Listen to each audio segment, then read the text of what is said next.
Hebreos. Y el título, esto tiene también que ver con el salmo que hemos leído, es que la tierra prometida no es Israel. Israel es una sombra. Y lo que venimos viendo en Hebreos en estos meses es que hay sombras en el Antiguo Testamento y la nación de Israel apunta hacia algo infinitamente más grande que el pueblo judío. ¿Ok? Así que el título del mensaje en esta mañana es: la tierra prometida no es Israel. Vamos a enterarnos hoy, según la interpretación del Nuevo Testamento, de la identidad de la tierra prometida, de la tierra de reposo para el pueblo de Dios. Acompañadme, hermanos. Hebreos capítulo 4, vamos a leer del 3 al 10. Este es mensaje número 9 de Hebreos. Hebreos número 4, del 3 al 10. Y sí, tenemos este párrafo que esperamos exponer hoy. Hebreos 4, 3 al 10. La tierra prometida no es Israel. Dice la Escritura: pero los que hemos creído entramos en el reposo, de la manera que él dijo: por tanto juré mi ira, no entrarán en mi reposo, aunque las obras de Dios están acabadas desde la fundación del mundo. Porque en cierto lugar dijo así del séptimo día: Dios reposó de todas sus obras en el séptimo día. ¿Alguien sabe dónde está escrito esto? Muy bien, Génesis 2, versículo 2. Y otra vez también dice: no entrarán a mi reposo. ¿Alguien sabe dónde está esta frase está escrita? Salmo 95, correcto. Por lo tanto, puesto que falta que algunos entren en él, y aquellos a quienes primero se les anunció la buena nueva no entraron por causa de desobediencia, otra vez determina un día, hoy, diciendo después de tanto tiempo por medio de David, como se dijo: si hoy oyeres su voz, no endurezcáis vuestros corazones, porque si Josué les hubiera dado el reposo, no hablaría después de otro día.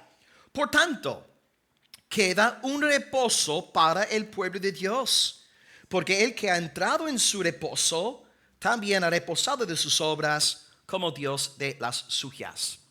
Bien, reconozco que al leer este párrafo puede ser difícil, ¿ok? Pero Dios mediante, a través de la exposición de la palabra, todo se irá aclarando. Unas palabras de introducción y después arrancamos. Estamos en Hebreos. Sabemos que la carta fue escrita con un fin pastoral. Ciertas personas, justo lo que está pasando hoy, en el siglo XXI, ciertas personas estaban saliendo de la comunidad apostólica para hacerse judaizantes. Y como bien sabrá el hermano Alfonso, por Colombia hay judaizantes ahora por todos lados. Miles han salido de las iglesias evangélicas buscando ser justificados por las obras de la ley. ¿Y qué hace entonces nuestro autor ante esta apostasía?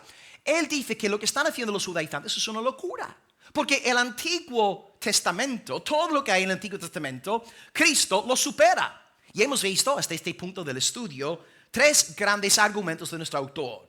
Argumento número 1: Cristo es superior a los profetas.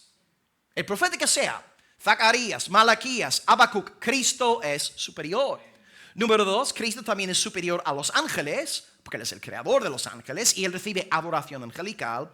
Y el argumento que vimos la otra semana: Cristo es superior a Moisés. ¿Y por qué recalca la figura de Moisés? Porque para los judaizantes de aquel entonces, al igual que los judaizantes de hoy, su autoridad es Moisés. Moisés es el gran apóstol. Él es el gran profeta del Antiguo Testamento. Es que el autor nos está diciendo: Jesús supera con creces todo lo que hay en el Antiguo Testamento. Y hoy vamos a estudiar un cuarto argumento. Argumento número 4 es que Jesús es superior a Josué. ¿Cuál es la diferencia entre Moisés y Josué? Moisés es un apóstol. Moisés es el gran profeta, ¿verdad? Todo lo que redactó, todo lo que habló en el nombre de Dios. Pero donde Moisés representa el oficio profético, Josué representa el oficio regio. Él es el protorey. Él es el gran conquistador. No llevó oficialmente el título de rey, pero su oficio era un oficio regio. Se apoderó de Canaán, repartiendo la tierra a los israelitas. Es que hoy estamos con un cuarto argumento del estudio y podemos apuntar, pues, argumento 4 de nuestro autor: Cristo es superior a Josué, superior a Moisés y subió a Josué. Y vamos a dividir la predicación de hoy en 3 bloques para que sea más fácil de entender la lectura. Ahí tenéis en la pantalla los 3 puntos de hoy. 3 generaciones. Estaremos en primer lugar con la generación de Moisés y Josué. Hablaré un poco sobre la creación también en Génesis, en este primer punto que será más largo. Número 2, la generación de David. Y número 3, la generación del primer siglo. Porque claro, este libro de Hebreos fue escrito en el primer siglo, pero en este texto de hoy vamos a encontrar una cita de David y vamos a encontrar una cita que alude a la generación de Moisés y de Josué. Por eso estamos hablando de 3 generaciones. Y básicamente el denominador común en cada generación es que Dios ofrece reposo. Dios ofrece reposo desde la fundación del mundo. Dios ofrece reposo al ser humano. ¿Y cómo podemos recibir este reposo? Mediante la fe en el Mesías. Este es el denominador común de todo en el día de hoy. Así que vamos a empezar leyendo del 3 al 6, punto número 1, la generación de Moisés y Josué. Hebreos 4, 3 al 6. Los que hemos creído, entramos en el reposo. De la manera que Dios dijo, por tanto juré mi ira, no entrarán en mi reposo, aunque las obras suyas están acabadas desde la fundación del mundo. Porque en cierto lugar dijo así del séptimo día, y Dios reposó de todas sus obras en el séptimo día. Y otra vez, aquí, no entrarán en mi reposo. Por tanto, puesto que falta que algunos entren en el reposo, y aquellos a quienes primero se les anunció la buena nueva, no entraron en reposo por causa de desobediencia, y luego seguiremos más adelante en el segundo punto lo que está ahí a continuación. Ok, primer punto. Debemos entender, para sacar provecho del sermón de hoy, la palabra reposo es fundamental. Si no determinamos ya el significado de reposo, saldremos de aquí hoy confundidos sin haber sido alimentados.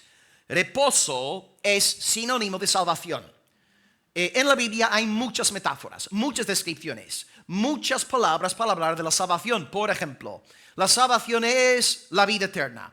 La salvación es la nueva creación. La salvación es el perdón de los pecados. Hoy, la salvación es el reposo. Dios, desde la fundación del mundo, ofrece reposo. Y el gran anuncio que encontramos en la Escritura es que este reposo se halla en el Mesías. En Jesucristo, mediante la fe en Cristo, entramos en reposo divino. Y por eso nuestro texto arranca hoy diciendo, versículo 3, los que hemos creído, entramos en reposo. Ahora, la pregunta sería, los que hemos creído, estamos aquí hablando de la fe, tengo que creer algo, la fe, ¿ok? Pero ¿de qué tipo de fe estamos hablando? Fe en paz y amor, estilo hippie. Fe en que mi salud se pondrá bien, fe en que la economía se fortalecerá, fe en que todo irá maravillosamente en el próximo año. ¿De qué tipo de fe estamos hablando? Pues amados, estamos en capítulo 4. Desde el versículo 1, nuestro autor nos viene hablando acerca del gran objeto de la fe salvadora. Y el objeto de la fe salvadora se llama Jesucristo. ¿Verdad? No estamos aquí predicando 1:1, estamos predicando el capítulo 4. Hemos estado meses escuchando predicaciones. Por tanto, cuando él dice que los que hemos creído, él sabe que los lectores, los oyentes, él sabe que van a estar pensando, los que tenemos fe en Cristo, entramos en reposo. Fijaos en lo que dice, fijaos en lo que no dice. No dice, entraremos en reposo. Dice, entramos en reposo. Ya estamos hasta cierto punto en reposo. Estuve aquí en esta iglesia predicando 3 años y medio el Evangelio de Juan. Y utilizamos un concepto en varias predicaciones, un concepto que es vida eterna. Y encontramos algo muy interesante en el cuarto Evangelio. Que para Juan, vida eterna se refiere tanto al presente como al futuro. Yo os pregunto como congregación, vosotros que estuvisteis aquí estos 3 años y medio, los demás podéis guardar silencio si queréis. Hermanos, una pregunta. ¿El pueblo cristiano ya tiene vida eterna? Sí, pero viene más, amén. O sea, en el siglo venidero, la consumación, la plenitud, la llenura, pero hay un sentido en el cual ya hemos recibido la vida eterna. Ya somos nuevas criaturas. Por tanto, la misma lógica en la predicación de hoy. ¿Ha entrado el pueblo de Dios ya en reposo? Sí, ya ha entrado en reposo, pero no en el sentido pleno, superlativo de la palabra. Ya hemos recibido el reposo, pero nos espera más. Aquí tengo algunos ejemplos donde vemos que ya tenemos vida eterna en Juan. 3 textos. El primero dice, Juan 3:36, el que cree en el Hijo, ¿qué no dice? Tendrá, ¿verdad? Tú ya tienes vida eterna. Ya has pasado de muerte a vida. Ahora es verdad que en el siglo venidero recibirás la plenitud, pero ya tienes vida eterna. Eres una nueva criatura. Texto 2, Juan 5:24. El que oye mi palabra, dice Jesús, y cree al Padre, el que me envió, tiene, ahí está en el presente simple, tiene vida eterna. Texto 3, 6:47. El que cree en mí tiene vida eterna. Por tanto, tenemos ya vida eterna. ¿Y qué es la vida eterna? Pues Jesús nos da una definición. Juan 17, versículo 3. Esta es la vida eterna. Que te conozcan a ti, al único Dios verdadero, y a Jesucristo, a quien es enviado. ¿Tú conoces a Dios? ¿Tú conoces a Jesucristo? Pues tienes ya vida eterna. Sí, ciertamente, te espera más. Viene más en el futuro. Aleluya, pero ya tienes vida eterna. Es que algo de la gloria futura ya ha entrado en nuestras vidas. En el mundo de la teología sistemática, los eruditos hablan de esta verdad que estoy hoy trazando. Es como ya, pero todavía no. Ya, pero todavía no. Ya tenemos vida eterna, ya tenemos el reposo, pero todavía no tenemos la vida eterna en su plenitud, no tenemos el reposo en su totalidad. Esta es la idea. Es que hoy, para empezar la predicación, vosotros que estáis aquí, si queréis entrar en vida eterna, si queréis entrar en el reposo eterno, tenéis que creer en Cristo. Tenéis que creer que murió en la cruz por los pecadores, que resucitó al tercer día, y tú, al creer en Él, arrepintiéndote del pecado, serás salvo, recibiendo el reposo eterno de Dios. Es que desde la fundación del mundo, este es el mensaje que Dios está dando a la humanidad. Dios predica el mensaje de reposo eterno en la persona de Jesucristo. Es que esto es lo que dice el versículo 3 de nuestro texto. Por tanto juré mi ira, no entrarán en mi reposo, aunque las obras suyas estaban acabadas desde la fundación del mundo. Por tanto, desde la fundación del mundo, la Génesis, Dios está ofreciendo un solo camino de salvación, un solo camino de reposo eterno, y este camino está en el Señor Jesús. Yo sé que vamos a estar aquí pensando en la generación de Moisés y Josué, y es verdad que Dios a esa generación les ofreció reposo eterno mediante la fe en el Mesías, pero incluso antes de Moisés, Dios ofrecía el reposo eterno a aquellos que creían en Él. Y os pondré algunos ejemplos. En la pantalla yo voy a poner los nombres de 8 personajes y tienen algo en común.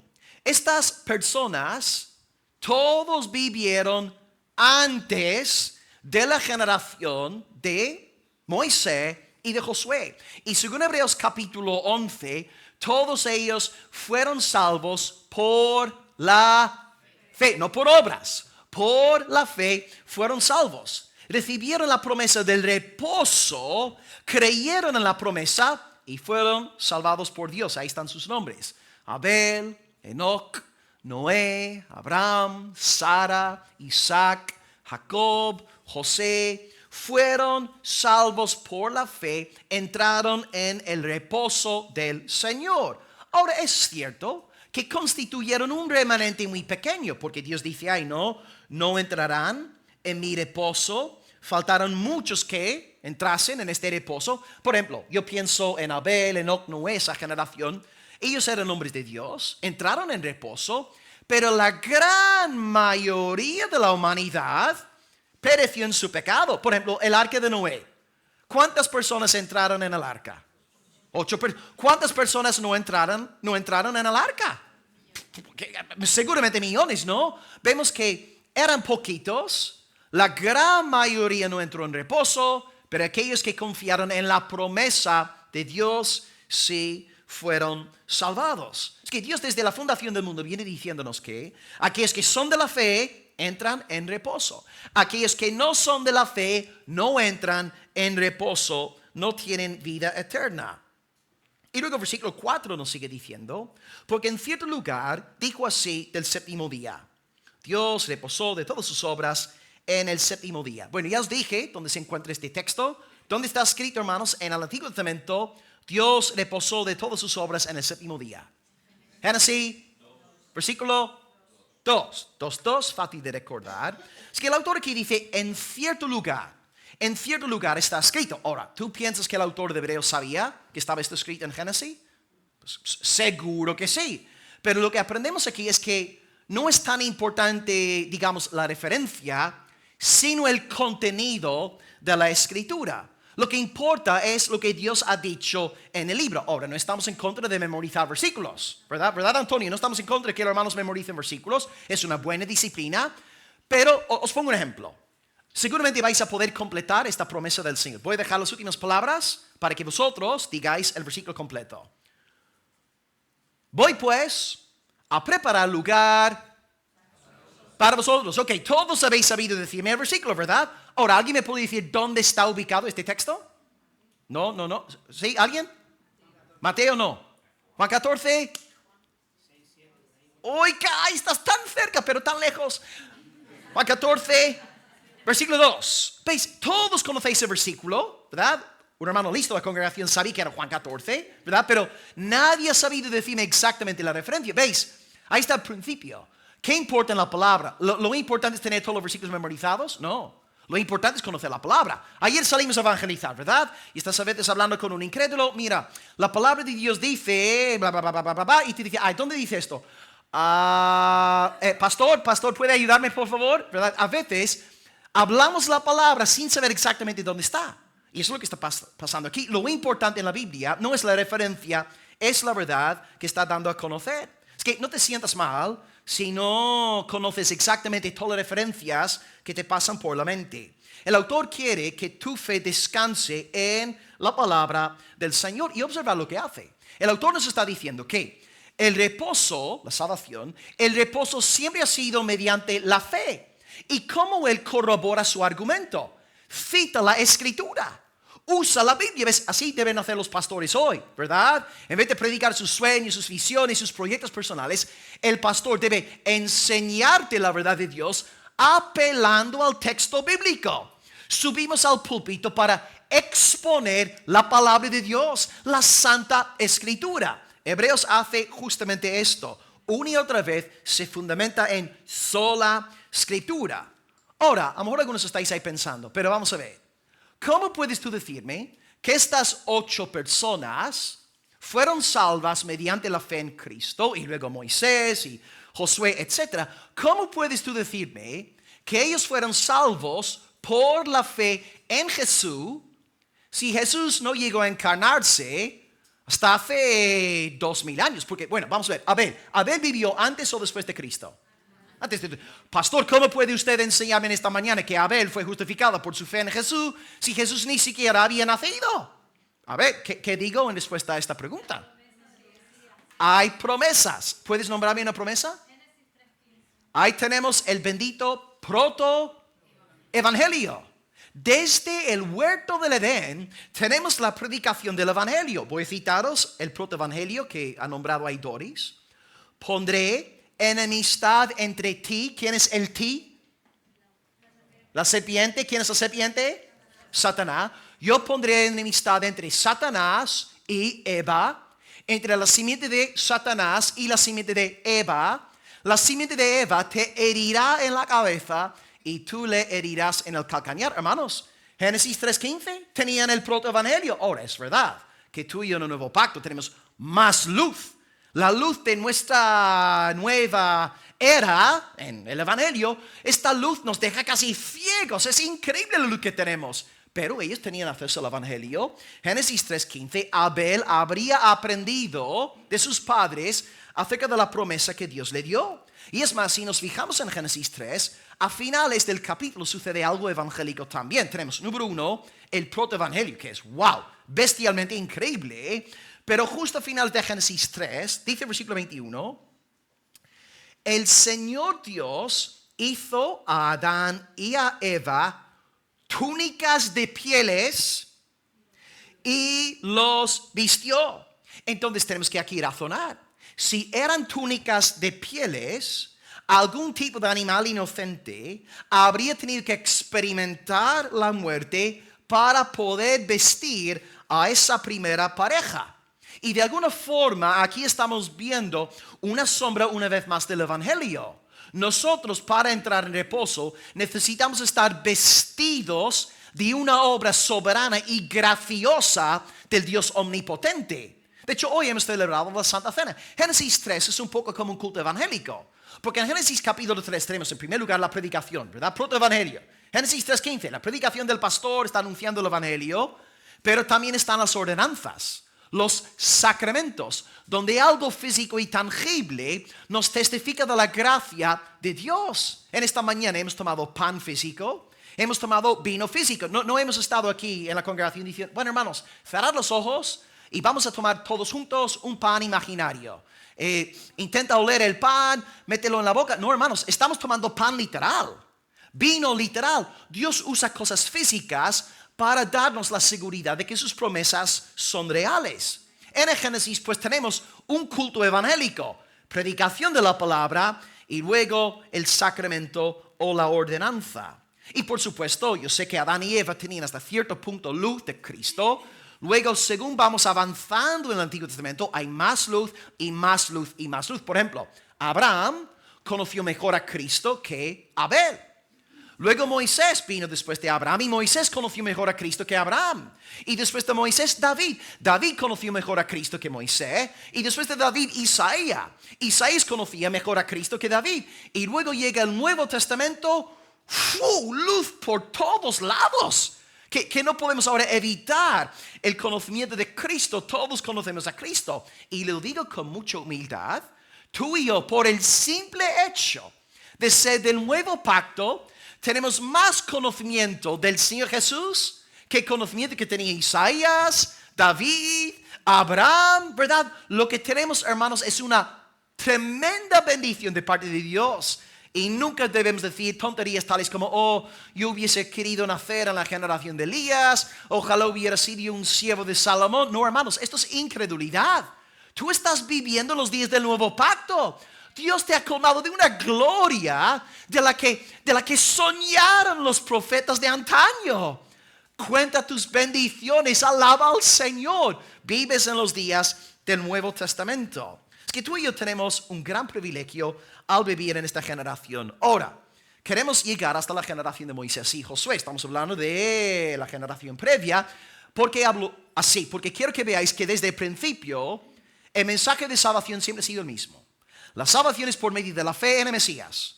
El reposo eterno es por la fe en el Mesías, no por otra cosa. Versículo 5. Otra vez dice Dios, no entrarán en mi reposo. Aquí está ahora citando el Salmo 95. Y el otro domingo os prediqué sobre cómo leer el Salmo 95. Por lo tanto, puesto que falta que algunos entren en el reposo, y algunos a quienes primero se les anunció la buena nueva, no entraron en reposo por causa de la desobediencia. Bien, nuestro autor está citando el Salmo 95. ¿Quién es el autor del Salmo 95? David.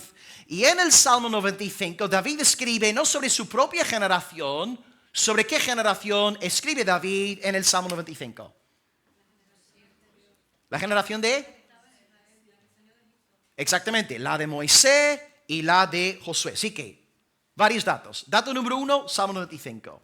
Dato número 2, autor David. Dato número 3, el Salmo 95, redactado por David, está hablando de la generación de Moisés en el desierto. Ahora, ¿qué aprendemos a partir de la cita ahora en Hebreos? Dice que en esa generación no entraron en reposo. No entraron en reposo. Tenían más luz que Enoc, que Noé, que Abraham. Recibieron más palabra de parte del Señor, pero no entraron en reposo. Eran incrédulos. En gran parte, sé que esto suena chocante, la gran mayoría de los israelitas eran hijos de incredulidad. Por eso está escrito en Judas 1:5.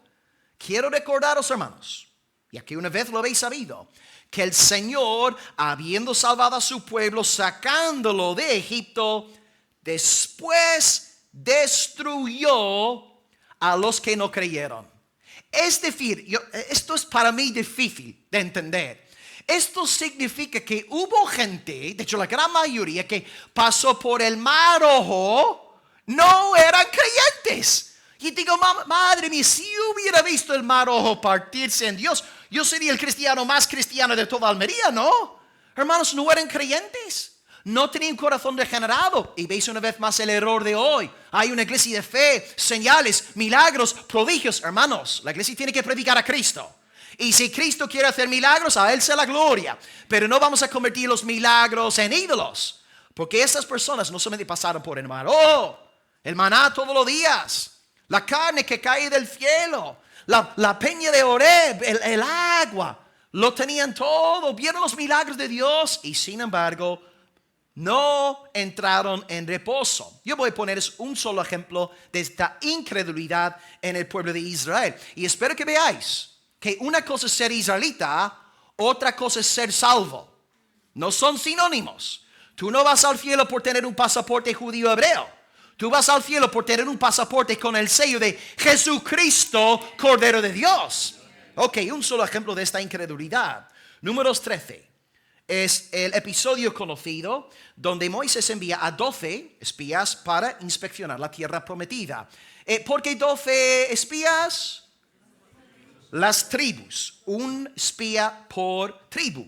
Dice la palabra de Dios, 10 vuelven dando testimonio. Estas frases están sacadas de Números 13. Cito, el testimonio primero de los incrédulos. El pueblo que habita en aquella tierra es fuerte. Las ciudades son muy grandes y fortificadas. No podemos subir contra ellos porque son más fuertes que nosotros. Todo el pueblo que vimos en medio de ellas son hombres de gran estatura. Vimos hay gigantes. Éramos nosotros a nuestro parecer como langostas. Amados, Dios viene diciendo desde los días de Abraham, os voy a dar la tierra. Os voy a dar la tierra es vuestra, yo soy fiel, yo cumplo mis pactos, cumplo mis promesas. Y están a punto de cumplir con lo prometido por Dios y no hay fe en la promesa del Señor. ¿No creen? Son incrédulos, ay no, que son muy grandes. Y vemos que cuando no estamos andando en la llenura del Señor, esta misma amargura, pesimismo, negatividad, todo está mal, pero todo es negro y gris, todo está triste. Hermano, es falta de fe. ¿Dónde está tu fe en las promesas del Señor? ¿Dónde está el gozo que te da la palabra del Todopoderoso? Vemos que en el pueblo del pacto hubo gente no nacida de nuevo. Pero aleluya, gracias a Dios, hubo 2, porque este es el testimonio de 10. Hubo 12 espías, ¿verdad? Hubo 2 más. ¿Alguien sabría nombrarme los nombres de los otros 2 espías? Josué y Caleb, y aquí está su testimonio. Cito primero las palabras del hermano Caleb. Números 13:30. Aquí dice el varón de Dios que sí cree en la promesa que Dios dio a Abraham. Subamos, tomemos posesión de la tierra, porque más podremos nosotros que ellos. La misma situación histórica, la misma inspección, y sin embargo llega a una conclusión completamente diferente. ¿A qué se debe? Se debe a su fe. Que él había confiado en la promesa que Dios dio a Abraham. Era un creyente. Había nacido de nuevo. Y aquí tenéis la reacción de Josué, varón de Dios también. Números 14:7. La tierra es buena en gran manera. Y si el Señor se agradare de nosotros, no está pensando en los gigantes, en el peligro de los enemigos. Si el Señor se agradare de nosotros, Él nos llevará a esta tierra y nos la entregará. Es tierra que fluye leche y miel. Por tanto, no seáis rebeldes contra el Señor. No temáis al pueblo de esta tierra, porque nosotros los comeremos como pan. Su amparo se ha apartado de ellos. Con nosotros está el Señor. No los temáis. Entonces, amados, la misma situación. Los espías enviados a la misma tierra, 10 sacan una conclusión, 2 sacan otra conclusión. ¿Cuál es la diferencia? Fe en el Dios de Abraham. Fe en el Dios de la fidelidad, que cumple con su palabra. 2 hombres creyeron lo que Dios había dicho. Y uno, bueno, yo personalmente, después de leer el testimonio de Caleb y Josué, me gustaría pensar que el texto bíblico siguiese diciendo, y los 12 espías se arrepintieron de su incredulidad, y toda la nación abrazó con gozo a Josué y Caleb, siguiendo en pos del Señor. Pero amados, la escritura nos dice en Números 14, versículo 10, tras oír las palabras de Josué y Caleb, toda la multitud habló de apedrearlos. ¿Os dais cuenta? Los hijos de la carne siempre persiguen a los hijos del Espíritu. El que no cree en Dios es por definición murmurador, quejica, pesimista y habla mal de aquellos que andan en luz delante del Señor. Las cosas no han cambiado. Estamos aquí en el siglo XXI. Sucede exactamente lo mismo. Los incrédulos en la iglesia atacan a aquellos que tienen fe en las promesas de Dios. Y ya te hacen sentir hasta culpable. Si eres un cristiano gozoso, feliz, si sonríes, ahora te miran mal, ¿no? Porque vives en el gozo del Señor. Una ocasión estuve comiendo con un pastor.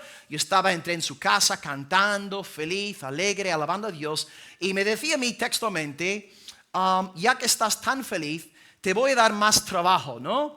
Y yo digo, fíjate en qué mentalidad más pagana, ¿no?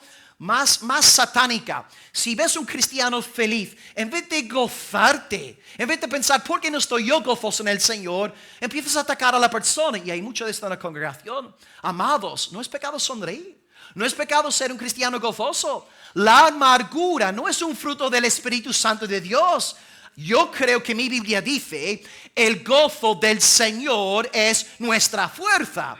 Josué y Caleb tenían gozo de parte de Dios y fueron rechazados por aquellos que no tenían fe en el Señor. Así que ellos, gracias a Dios, entraron a poseer la tierra. ¿Y qué pasó con aquellos que no creyeron? Pues está escrito en Números 32:13. La ira del Señor se encendió contra Israel y los hizo andar errantes 40 años, o específicamente 38 años por el desierto, hasta que fue acabada toda aquella generación que había hecho mal delante del Señor. Las únicas dos personas que entraron en la tierra de Canaán se llamaron Josué y Caleb.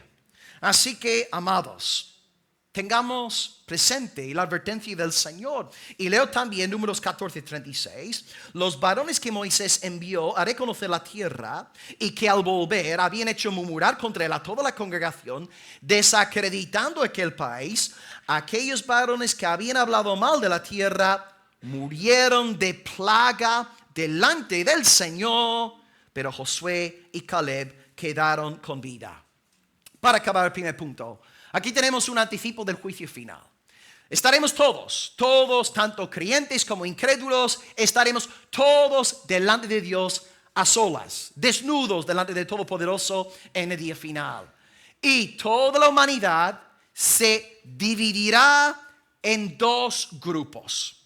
Habrá un grupo sin fe, que murmura de Dios, blasfema contra Dios. Ayer también la evangelización, la gente criticando a Dios, maldiciendo a Dios por todo lo que ha pasado en Venezuela. La gente que no cree en Dios usa todo esto para atacar al Señor, levantar su puño en alto, donde aquellos que han nacido de nuevo en estas situaciones de tan grande tristeza se acercan más a Dios. Confían más en Dios, aprenden a depender más de Dios. Y si mi país se puede venir para abajo en un solo día, voy a confiar en el Señor. ¿Os dais cuenta? Una situación produce dos efectos totalmente opuestos. ¿A qué se debe? ¿La fe o la falta de fe? Y en el día final, delante del Señor, la única cosa que importará es si hemos tenido fe en Jesucristo. No importará nuestra asistencia al culto evangélico, no importará la cantidad de versículos memorizados, solamente importará si hemos creído en Jesucristo. Aquellos que no están en Cristo ya están condenados. Les espera el juicio eterno. El lago que arde, fuego y azufre. Pero gloria a Dios, aquellos que tenemos fe en Cristo, seremos salvos. Y pasaremos la eternidad con el hermano Josué, con el hermano Caleb, gozándonos con júbilo en la presencia del Señor. Es que hoy, ¿dónde estás tú? ¿Dónde estás? Yo sé que te estoy predicando acerca de Josué, Moisés, y Abel, Adán, Eva, etc. Está muy bien estudiar la palabra, pero tú, ¿dónde estás tú? ¿Verdad? Porque en el Antiguo Testamento hubo gente que creía la palabra y hoy habrá gente entre nosotros que sí cree la palabra, Pero ¿qué tal si eres tú de aquellos que no creen? La palabra te espera la misma suerte que aquellos que ahora están sufriendo la ira eterna de Dios. Es que hoy, por favor, te ruego una vez más. Entra hoy en reconciliación con Dios el Padre. Clama a Dios para que te perdone por tu pecado. Y como pastor, ¿qué es lo que le tengo que decir? Perdóname en el nombre de Jesucristo. Creo que Él murió por mis pecados en la cruz. Creo que Él resucitó. Creo que Él volverá en gran gloria. Quiero ser de Cristo.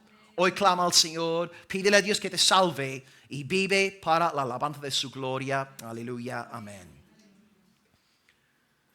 Bien.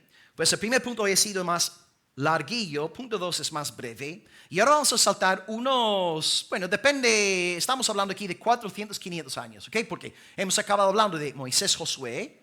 Si sumamos 400, 500 años, llegamos a la generación de David, ¿ok? Porque en el Salmo 95, David habla de 2 generaciones. En primer lugar habla sobre Moisés y Josué, y luego en un momento del Salmo habla de su propia generación.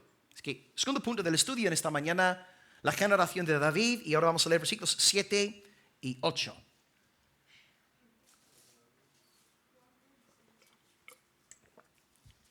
Otra vez, dice otra vez porque va a citar otra escritura, esta vez la escritura es el Salmo 95, otra vez Dios determina un día. Es que a lo largo del, en los días de Moisés y Josué, hay un día de reposo. Antes de Moisés y Josué hay un día de reposo. Y en la generación de David, Dios sigue ofreciendo reposo. Dice, otra vez Dios determina un día. Hoy, ok, leo la palabra hoy. Hoy ya no está hablando de la generación de Moisés y de Josué. La palabra hoy del Salmo 95 está hablando de ¿qué generación? ¿Más alto? La de David. David es el que escribe hoy. Si yo te escribo la palabra hoy, no sé qué fecha, ¿es el 6 hoy? El 5, es el 5 de julio del 2026. Vamos bien, ¿no? Así que hoy es hoy. Cuando David dice hoy, no está hablando de 2026. Cuando dice hoy, está pensando en el año 1000 antes de Cristo. Vale. Hoy. Diciendo después de tanto tiempo. Claro, estamos hablando de 400, 500 años. Moisés, Josué, y ahora hoy, medio milenio más tarde, por medio de David, como se dijo, si hoy oyereis su voz, David está hablando de su generación, no está hablando ya de la generación de Moisés y Josué. Si hoy oyereis su voz, no endurezcáis vuestros corazones, porque si Josué les hubiera dado el reposo, David no hablaría después de otro día. Lo que acabamos de leer es revolucionario, es extraordinario, y a ver si podemos desglosar esto. Y aquí tiene que ver con el título, la tierra prometida no es Israel. Sí, parcialmente hablando, sí, es una sombra, pero no es la tierra prometida de Dios, no es la tierra de reposo.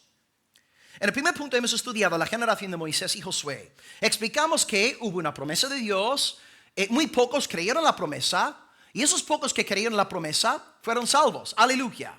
Y ahora en segundo lugar, estamos en la generación de David. Ahora, una pregunta. Moisés no vivió en la tierra prometida, ¿o me equivoco? ¿Estáis conmigo, verdad? ¿Estáis de acuerdo? No se me ha ido la olla, ¿no? Ok. Segunda pregunta. ¿David vivió en la tierra prometida? Muy bien, correcto.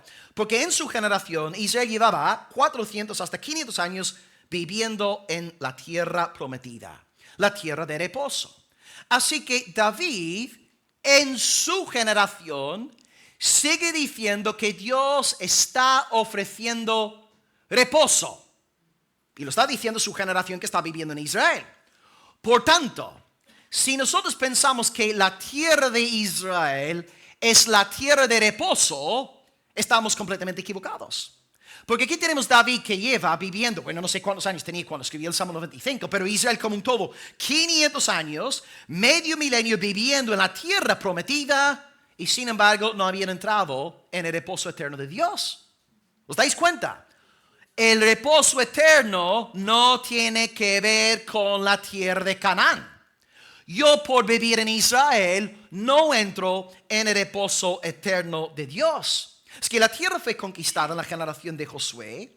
500 años más tarde, David sigue hablando acerca de la promesa de entrar en el reposo de Dios, diciendo: si hoy oyereis su voz, no endurezcáis vuestros corazones. David dice hoy.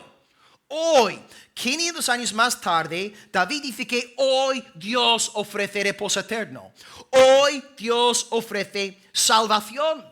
Entonces, el reposo no puede ser Canaán, porque todos los moradores de Israel en ese momento, si la tierra de Israel fuese la tierra de reposo, todos habrían tenido reposo, y por tanto David estaría aquí contradiciéndose a sí mismo.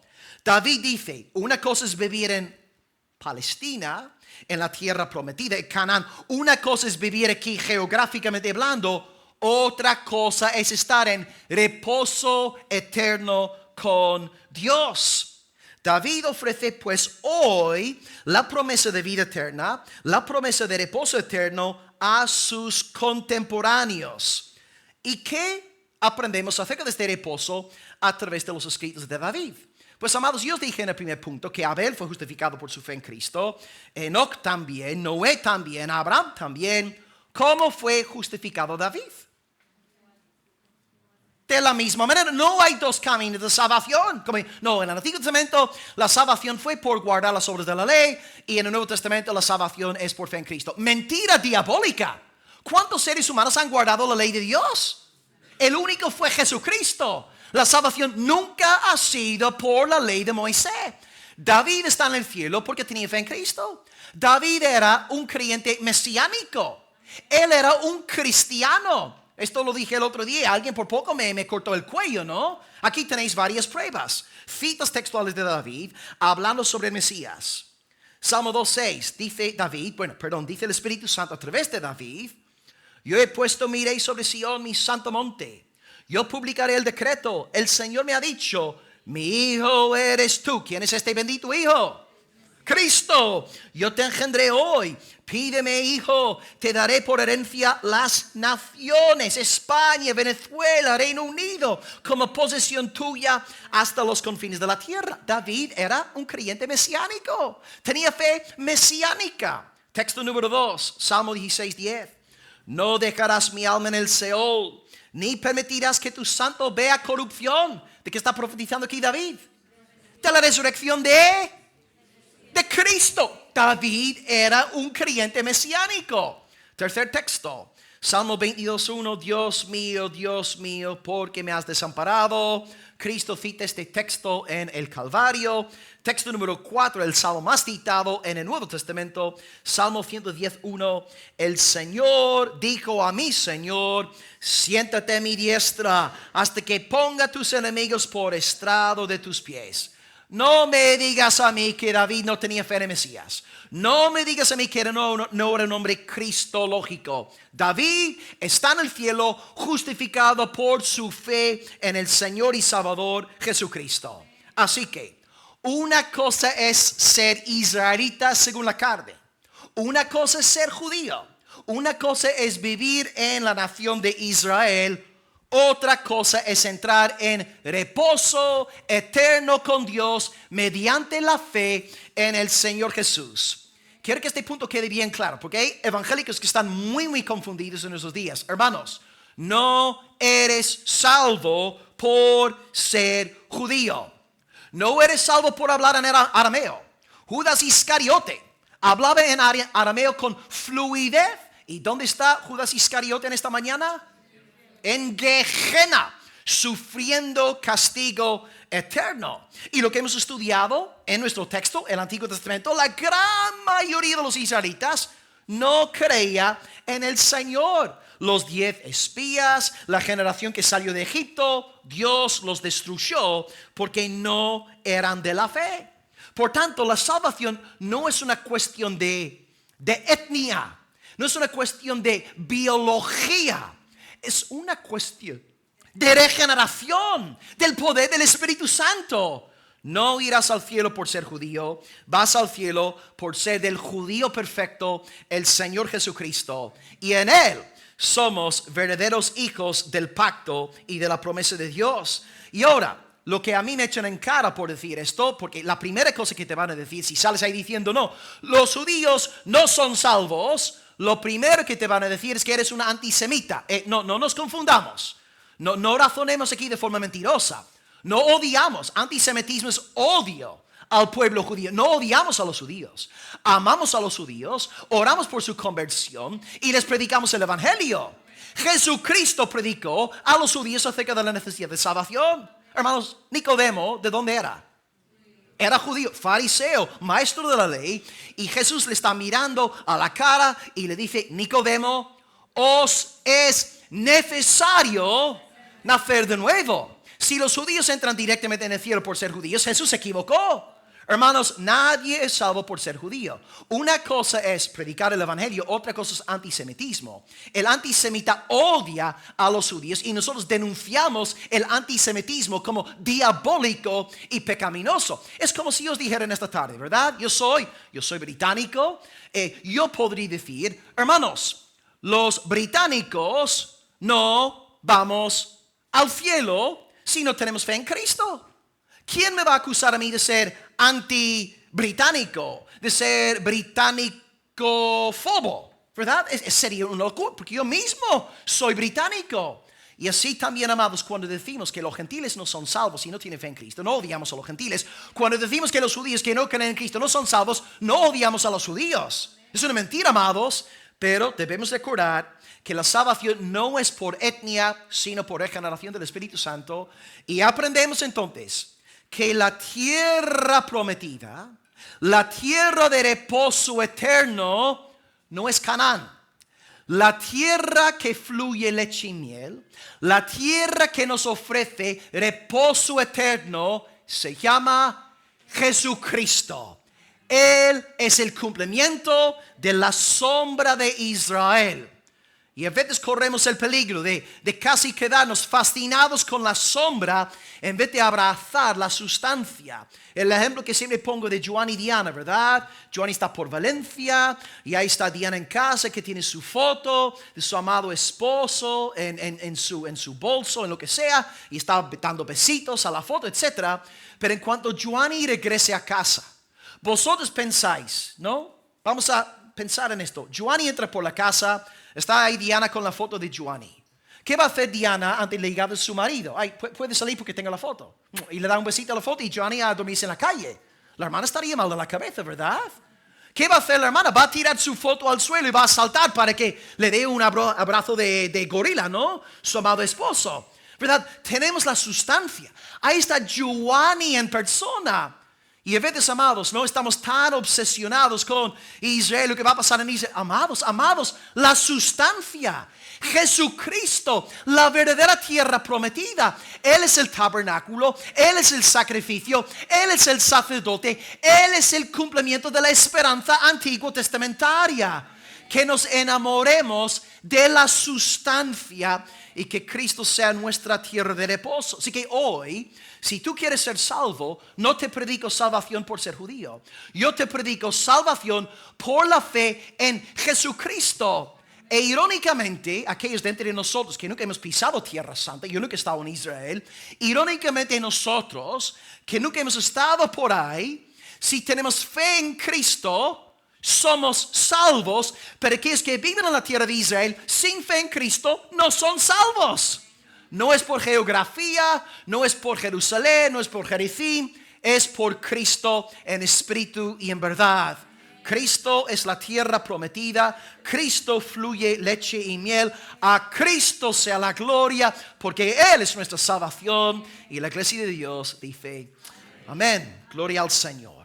Santos, hay una tercera generación antes de ir acabando en esta mañana. Hemos visto la generación de Moisés y Josué. Número 2, la generación de David, que aprendemos definitivamente que Israel no es la tierra de reposo. David, 500 años anunciaba el reposo para los creyentes. Y ahora nuestro autor lo que va a hacer con el texto de David, que hablaba sobre Moisés, es ahora aplicarlo a su congregación. Y ahora vais a entender la línea de argumentación del autor. Porque una vez más hay un propósito pastoral. En la iglesia están abandonando la congregación los judaizantes. que se creen más espirituales, ¿no? Porque hablan en arameo y no dicen Abraham, dicen Abraham, ¿no? Y hablan como los judíos y wow, yo soy más espiritual porque he aprendido 10 palabras de un diccionario hebreo. No, no, hermanos, así no crecemos en santificación. Vamos a ver cómo aplica nuestro autor toda esta verdad a su generación del primer siglo. Versículos 9 y 10 son los que nos restan. Dicen, por tanto,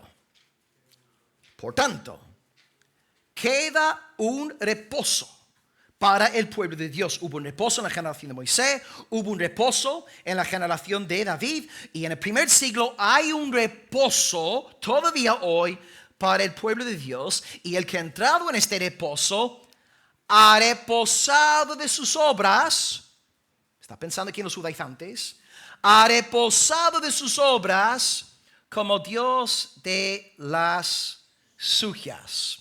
Ok, los cristianos del primer siglo eran salvos, ya tenían reposo, es verdad, pero queda el reposo completo, queda el reposo definitivo. Yo no estoy todavía glorificado, estoy en reposo en un sentido, pero me espera más, nos espera más, gloria al Señor. Es que el reposo que Dios anunció en el Edén, el reposo que anunció en la generación de Moisés, el reposo que anunció a través de David, este reposo lo viene anunciando hoy en el Nuevo Testamento.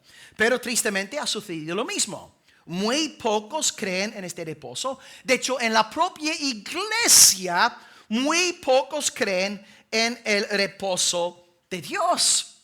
¿Qué está pensando aquí nuestro autor? Él está pensando pastoralmente en lo que está pasando en la congregación. Por un lado, creyentes verdaderos que han entrado en reposo. Por otro lado, judaizantes que se creen más justos que la comunidad apostólica porque se abstienen de puerco, no comen cangrejo ni marisco, porque guardan Shabbat, no domingo, y se glorían en sí mismos, gozándose en sus propias obras. Ellos no han alcanzado el reposo final. Es que, amados, debemos recordar que en el Antiguo Testamento el reposo siempre fue algo proyectado hacia el futuro. Que sí, entramos en reposo mediante la fe, pero la plenitud llega después de esta vida. Os pongo un solo ejemplo. Abraham. Abraham, está escrito de él en Hebreos 11. Él esperaba la ciudad que tiene fundamentos, cuyo arquitecto y constructor es Dios. Entonces, la fe de Abraham no se puso en Israel. No se puso en este punto geográfico.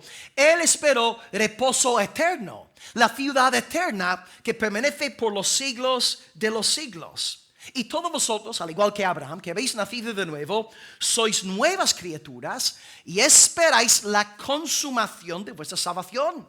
No se ha manifestado todavía, amados, lo que tú y yo hemos de ser. Así que sí, es verdad, en un sentido ya somos salvos, hemos sido santificados, pero en el siglo venidero seremos plenamente santificados y glorificados. Y de hecho, la propia creación, en el mismo día de nuestra glorificación final, también será renovada. La creación será rejuvenecida. Escrito está en Romanos 8:21.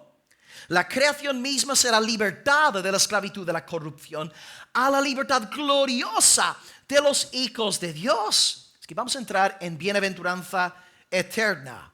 Ahora, en la iglesia del primer siglo y en nuestras iglesias del siglo XXI hay dos grupos. Cuando salimos a evangelizar, hay dos grupos. Hay aquellos que se creen dignos de la salvación porque son buenas personas, porque hacen buenas obras, porque proveen para sus esposas, sus hijos son buenos trabajadores, buenos ciudadanos. Yo voy al cielo porque yo.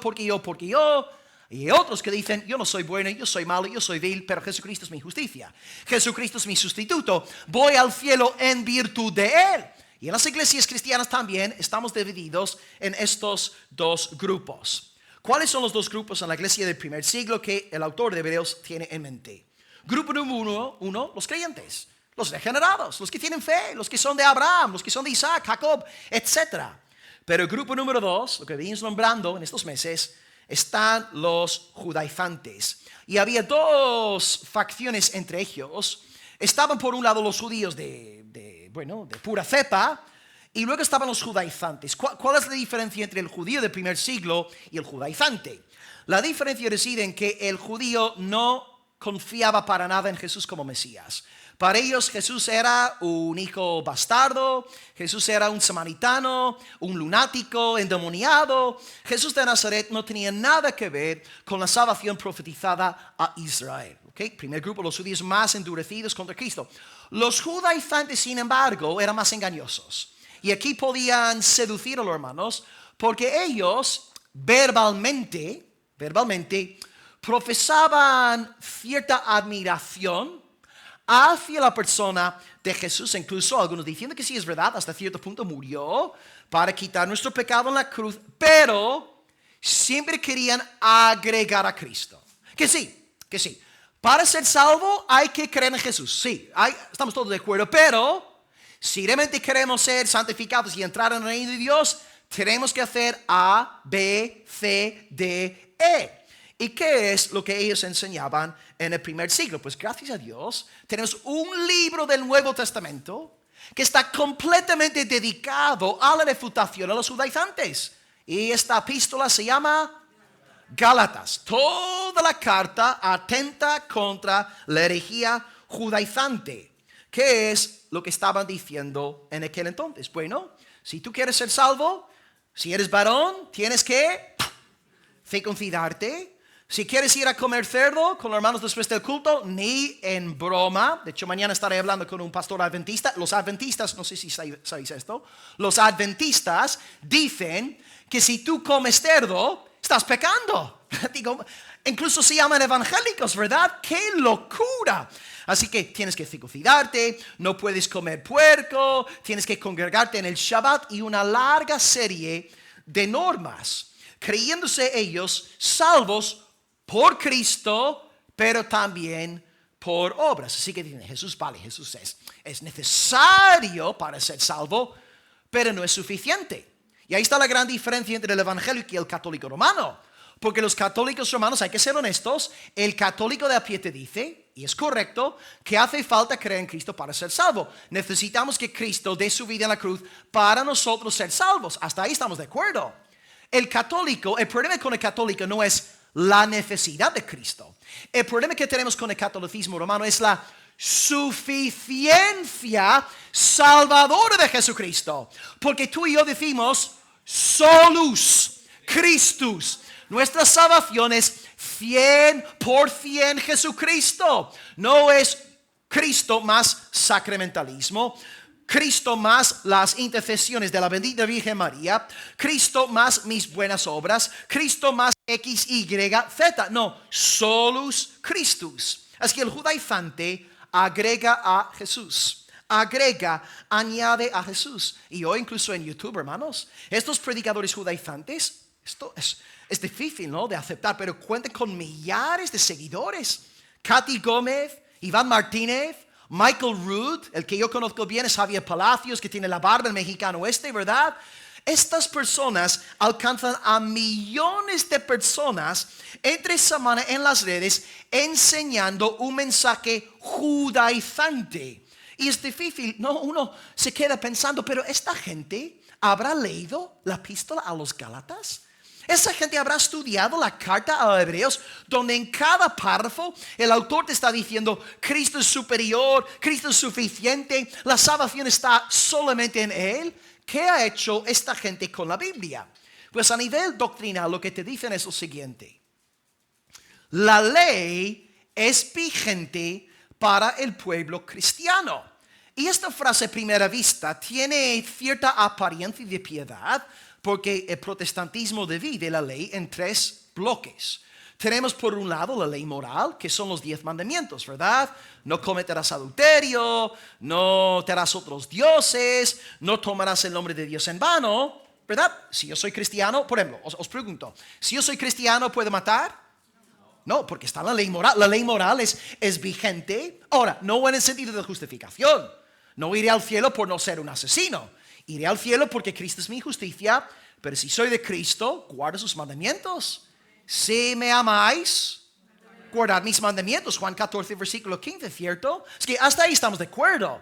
Pero cuando ellos te dicen, no, la ley es vigente, ellos están ahí metiendo 2 aspectos más de la ley, que son el aspecto ceremonial y luego número 2, el aspecto jurídico o civil. Ahora, lo que podemos decirles a ellos es que ellos no pueden cumplir con la ley ceremonial, porque ellos no pueden ir a Jerusalén. No pueden ofrecer animales en expiación por sus pecados, porque ya sabéis cómo está la cosa ahora mismo en Jerusalén, ¿verdad? Pero en cuanto a la ley civil jurídica que Dios dio a Israel, ahí citan lo de la circuncisión, ahí citan lo del puerco, etc. Todas estas leyes las tenemos que guardar. Es que vienen con cierta apariencia de piedad, y el problema es que dicen que nuestra salvación depende de nuestra obediencia a esta ley de Dios. Así que aquí estamos ante dos evangelios completamente diferentes. Evangelio número 1. La salvación es por la fe en el Señor Jesús. Su obra consumada. Cree en Él, arrepiéntete, serás salvo, aleluya, amén.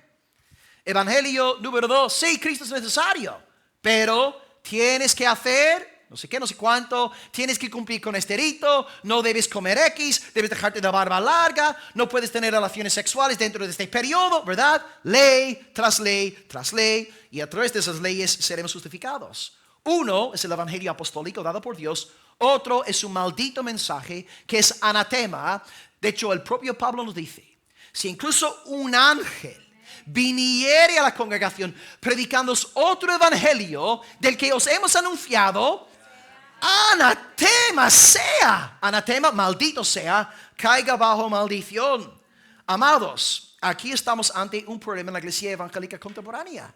Muchos somos en práctica judaizantes. Hermanos, ¿qué es el arminianismo? El arminianismo te dice, sí, Cristo es necesario para ser salvo, pero yo tengo que abstenerme de no sé qué, no sé cuánto, yo tengo que crecer, yo tengo que hacer esto, lo otro. El arminianismo como sistema niega la suficiencia salvadora de Jesucristo. Es catolicismo romano vestido de protestantismo. Y en nuestros corazones es posible que haya un judaizante entre nosotros. Y a nivel práctico, ¿qué nos pasa esta semana, no? Hemos hecho algo malo y ahora de repente no queremos orar. No queremos acercarnos al Señor. ¿Por qué no? Porque pensamos que cuando estamos bien y todo nos va de maravilla, Dios nos recibe porque yo vengo haciendo las cosas bien. Y me glorío en mí mismo. Vamos a ver, hermanos, en mi mejor día, yo me acerco a Dios en el nombre de Cristo, según la virtud de Cristo, la sangre de Cristo. Y en mis peores días, cuando he perdido batallas con el pecado, yo me acerco a Dios en el nombre de Jesucristo, según la virtud de Cristo. Porque si yo solamente me acerco a Dios cuando hago todo bien, me estoy jactando de mí mismo, me glorio en mí mismo. Es una fe judaizante. ¿Os dais cuenta lo fácil que es volvernos judaizantes con nuevas normas y nuevas reglas? Amados, la buena noticia para todos en esta mañana es que Dios no nos ofrece un evangelio judaizante. Él nos ofrece reposo. Reposo. Han reposado de sus obras. El solus Christus nos convierte en gente pacífica. Nos permite respirar. Nos permite estar felices en la vida cristiana. Pero el antievangelio, el evangelio del infierno, el evangelio judaizante por obras, no permite que entremos en reposo. Cito Romanos 10:3. Ignorando la justicia de Dios, la cual es Cristo, y procurando establecer la suya propia, no se han sujetado a Cristo. ¿Y qué es la historia humana? ¿Qué es la historia de la iglesia? Sino una batalla eterna entre dos justicias. La justicia de Dios por la fe en Cristo y mi propia justicia personal. Voy al cielo porque no soy pedófilo. Voy al cielo porque nunca he violado a una mujer. Voy al cielo porque no abuso de infantes. No, hermanos, el evangelio es Cristo. No se trata de tus pecados, no se trata de tus virtudes, se trata exclusivamente del Señor Jesús. ¿Y qué produce este falso evangelio? Que te pone la carga de la ley encima, la ley ceremonial, la ley judicial. ¿Qué produce este evangelio en sus adeptos? ¿Sabes lo que produce? Amargura, resentimiento, odio a Dios, odio al prójimo. Estos predicadores que yo te nombré antes, que tienen millares, algunos millones de seguidores en redes sociales, no tienen el gozo del Señor. El que más conozco es Javier Palacios. Hermanos, habré visto no sé cuántas horas de enseñanza de este hombre. Nunca le he visto feliz. Nunca le he visto con una sonrisa en la cara. No es un hombre que proyecta gozo del Espíritu Santo. Viven como esclavos. Y esta gente no solamente vive en amargura de espíritu, acaban criticando a todo el mundo. Si tú hablas de cualquier persona que estaba en una secta judaizantes, cada 2 semanas hay una división. Porque no se aguantan entre sí.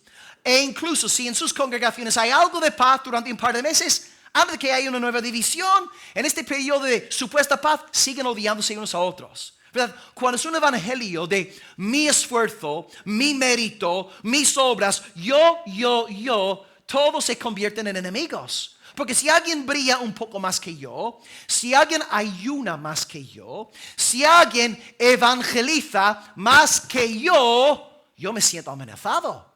Y mi salvación es por autojusticia y yo tengo que pisotear al otro para exaltarme a mí mismo. Pero cuando tú has recibido el evangelio de Solus Christus, cuando Cristo es tu justicia, te glorías en el fruto que ves en los demás hermanos. Porque entiendes que si un hermano evangeliza más que tú, es el poder de Cristo en él. Si un hermano ora mejor que tú, es el poder de Cristo en él. Si alguien predica mejor que tú, si alguien sirve mejor que tú, estás contento y gozoso porque es el poder de Cristo en esa persona. ¿Ves?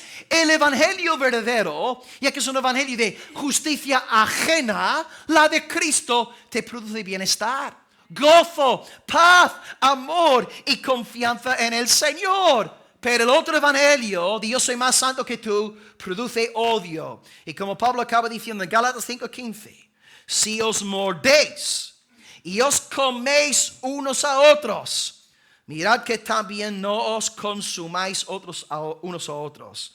¿Cómo sabes si estás con un creyente judaizante? Puede ser que no conozca todas las doctrinas de los judaizantes, pero es una persona que está siempre en la congregación mordiendo, atacando, calumniando, pensando mal del otro, que tiene la lista de membresía y conoce todos los pecados de todos los miembros de la iglesia para usarlos en el día de mañana, ¿no? En el momento necesario.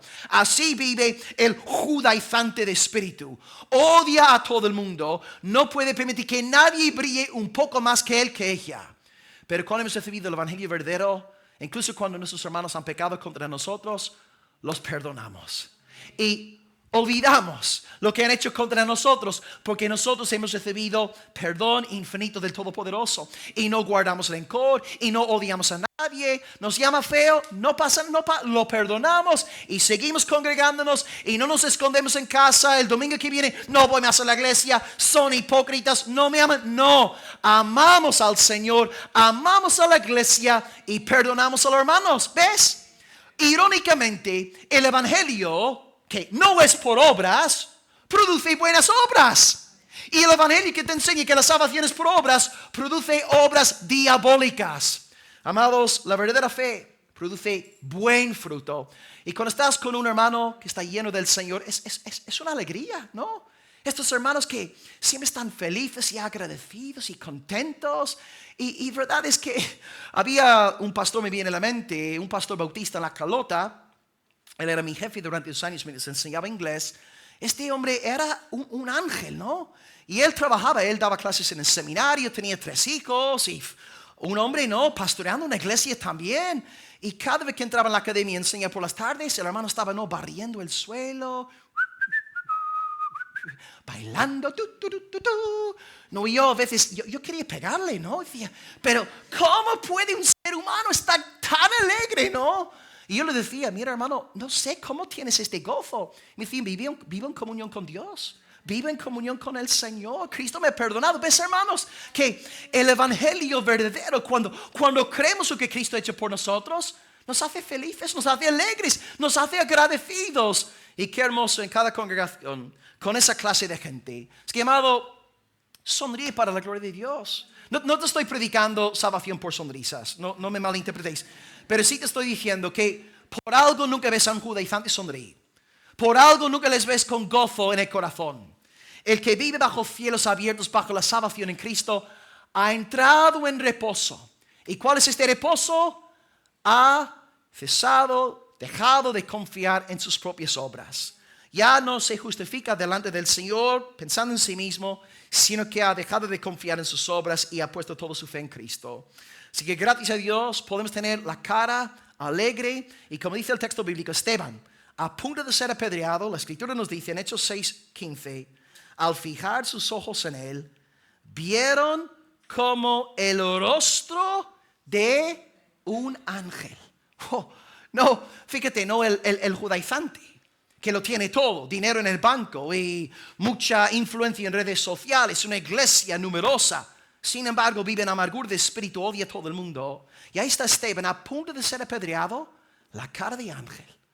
¿Ves cómo el Señor confunde la sabiduría del hombre? Y escrito también está en Proverbios 15:13, el corazón alegre hermosea el rostro. Varones, no somos feos. Ramón no es feo. Pepe tampoco es feo. No, yo cara de caracol tengo yo. No, yo no soy feo. Lo que pasa es que me falta gozo. Porque el corazón alegre hermosea el rostro, ¿verdad? Porque el Espíritu Santo, si de verdad se apodera de nosotros desde dentro, se ve, hermanos, se ve. Hay frutos. El árbol es conocido por sus frutos. Hay gozo, hay amor, hay paz. Ya no confiamos en esas obras. Es que, amados, hoy, gracias a Dios, yo os predico exactamente el mismo evangelio que predicó Moisés a los suyos, Josué a los suyos, David a los suyos, el autor de Hebreos a los suyos. Hoy, en nuestra generación, la cuarta generación, yo os predico reposo eterno. Pero no os predico reposo eterno mediante un pasaporte judío. Predico reposo eterno mediante la fe en el judío perfecto Jesucristo. Y si tú has creído en Él, su justicia es tuya. Y Él es todo suficiente para ser tu Salvador. A Dios sea la gloria por Jesucristo. Y la iglesia de Cristo dice amén. Pues oramos al Señor rápidamente, un repaso y luego también cantaremos. Hemos hablado hoy de 3 generaciones: Moisés, Josué, David y luego la generación del primer siglo, y acabamos hablando de nuestra iglesia también. Primer punto. Aprendimos en el primer punto que desde la creación Dios viene ofreciendo reposo eterno mediante fe en el protoevangelio. La gran mayoría no cree. Es verdad, pero en cada generación Dios tiene un remanente, aquellos que sí creen en Él, que reciben reposo eterno: Josué, Caleb, Abel, Enoc, Noé, Abraham, etc. Número 2, David. Aprendemos a partir del texto de David que Israel no es la tierra prometida definitiva. No es la tierra de reposo. Sí, es una sombra, sí, un anticipo, pero Israel no es la tierra de reposo. La tierra de reposo es Jesucristo. Porque David, después de haber estado 500 años viviendo ahí, ese pueblo en Israel, no habían entrado en el reposo de Dios. Habían entrado en la tierra, pero no habían entrado en el reposo. El reposo nunca ha sido la tierra de Israel. El reposo siempre ha sido el Salvador de Israel, el Señor y Salvador Jesucristo. Y finalmente, número 3, hemos hablado de generación del primer siglo, indicando que pastoralmente hablando, nuestro autor quiere aplicar estas 2 generaciones a su propia comunidad, ya que la comunidad está dividida en 2. 1, aquellos que creen en Cristo como todo suficiente Salvador. 2, los judaizantes, que vienen añadiendo ley tras ley, norma tras norma, para ser justificados en el día final. Y el evangelio que el autor nos anuncia hoy es que aquel que tiene fe en Cristo ha reposado de sus obras. Ya no confiamos en nuestras obras. Ahora, ¿hacemos obras? Sí, pero no confiamos en ellas. Porque incluso nuestras buenas obras, como oramos ayer, ¿verdad? Del equipo que salió a evangelizar, cuando volvimos aquí a orar, yo oré: Padre, perdona los pecados que hemos cometido hoy en la evangelización. Es una buena obra, pero al hacer buenas obras también pecamos. Pero gracias a Dios hemos dejado de confiar en esas obras. Confiamos únicamente en la justicia de Cristo y por tanto tenemos gozo, paz, amor, confianza, seguridad. Y esto produce una eclesiología sana, donde nos amamos unos a otros, donde no nos odiamos unos a otros. Dios nos ayude, Dios nos fortalezca, Dios nos bendiga. Aleluya, amén. Gracias, Padre. Gracias, Señor. Amado Dios, yo te alabo por la sabiduría del pastor de Hebreos. Mejor dicho, te alabo por la sabiduría del Espíritu Santo que operó a través del pastor, del escritor de Hebreos, de cómo él con esa precisión, ese discernimiento que tú le diste, Él vio los corazones de esos judaizantes que estaban perturbando la obra evangélica en esa congregación. Y Dios seguramente, si estuviera aquí entre nosotros 2026, repetiría las mismas enseñanzas. Nos enseñaría que Cristo es superior a todo lo que hay en el Antiguo Testamento. Amado Padre, como tus hijos, líbranos de enamorarnos de una foto. Señor, como hemos dicho hoy, no queremos una simple foto del hermano Giovanni. Queremos ver a Giovanni en persona, en carne. Queremos verlo, oírlo, queremos disfrutar de él. Señor, líbranos de enamorarnos de sombras y de pasar por alto la sustancia hacia la que todas las sombras apuntaban. Haznos entender en esta mañana que la salvación nunca ha sido por ser israelita, nunca ha sido por vivir en tierra prometida, nunca ha sido por tener un pasaporte hebreo. La salvación siempre ha sido y siempre será por medio de la fe en tu Hijo glorioso Jesucristo. Y amado Dios, incluso aquellos que profesan verbalmente fe en Cristo, ayúdanos para que confesemos tanto la necesidad como la suficiencia de Cristo. Señor, hemos aprendido en esta mañana que no es suficiente con decir que Cristo es necesario. Los católicos también dicen que Cristo es necesario. Señor, ayúdanos a abrazar a Cristo en su suficiencia, en creer que Él al 100% es nuestra justicia. Y en Él dejamos de confiar en nuestras obras. Hemos entrado en reposo. Estamos en paz. Estamos disfrutando del cielo antes de llegar ahí. Y esto también transforma nuestra vida cristiana y eclesial, donde los judaizantes van de división en división, odiándose unos a otros, criticándose unos a otros. Tú, Señor, aquellos que han abrazado el evangelio, que confían únicamente en Cristo, les das amor por la iglesia. Y ven a alguien hacer algo bien, no se ponen envidiosos, sino que están llenos de agradecimiento y gratitud y te alaban por tus dones dados a los hombres. Señor, llena nuestra iglesia de esta dulce fragancia, esta obra hermosa del Espíritu Santo, que podamos ver a los hermanos como superiores a nosotros mismos y no ver a nadie como un rival, un competidor, un enemigo. Señor, líbranos de devorarnos unos a otros, odiarnos unos a otros, mordernos unos a otros, y enséñanos siempre a perdonar, soportar, ser pacientes, porque tú nos has perdonado a nosotros muchas cosas. Señor, gracias por la dulzura del evangelio, el buen fruto que produce. Y amado Padre, no queremos acabar sin pedirte hoy que ahora apliques esta palabra predicada a los incrédulos entre nosotros, porque ellos también son judaizantes. Ellos también se creen justos, ellos también se creen buenos, ellos tampoco se ven como malas personas delante de ti, no se creen dignas de tu ira eterna. Es que, Padre, te ruego que tu buen espíritu use lo predicado para que caigan bajo convicción de pecado, para que vean su necesidad del reposo eterno Jesucristo, y que salgan de estas puertas hoy por primera vez, salvos, llenos del Espíritu Santo, viviendo en la tierra prometida que fluye leche y miel, la tierra de Jesucristo. Señor, salva muchas almas en este lugar para la gloria de Jesucristo. Y Señor, te pedimos también que pronto envíes a tu Hijo para que estemos en esta tierra glorificada, el cielo y la tierra siendo uno, nosotros con cuerpos glorificados, alabándote eternamente, Señor. Oh Dios, que tu Hijo venga pronto. Él es nuestra tierra, Él es la ciudad que esperó a Abraham, Él es nuestra esperanza. Así que, amado Dios, mientras esperamos, confiamos en ti, te amamos y te damos gracias por habernos hablado hoy como congregación. En el nombre de Jesús, el reposo eterno, te damos alabanza, y la iglesia de Cristo dice amén.